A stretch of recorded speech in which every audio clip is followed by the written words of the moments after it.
झल झल झल के लाली रे सिन्होरावा झल झल झल के लीलार झल झल झल के लाली रे सिन्होरावा झल झल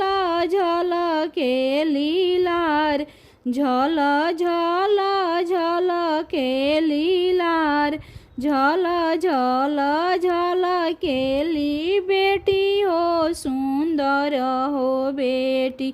बैठल बाड़ी पापा जी के हो जांग झल झल झल के ली बेटी हो सुंदर हो बेटी बैठल बाड़ी पापा जी के हो जांग बैठल बाड़ी पापा जी के हो जांग तनी सा बेनिया डोलावाए सुंदर हो दुल्हा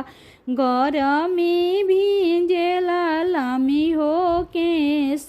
तनी सा बेनिया डोलावाए सुंदर हो दुल्हा गरमी भिजेला लामी हो केस गरमी भिजेला लामी हो केस कैसे में बेनिया डोलाइए सुंदर हो सुभावा बैठल बाड़ू पापा जी के हो जांग बैठल बाड़ू पापा जी के हो जांग एतना बचन जब सुनले आपन भैया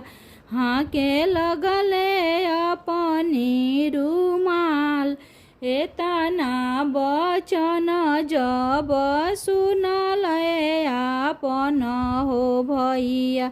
हाँके लगले अपनी रुमाल हाँके लगले अपनी रुमाल।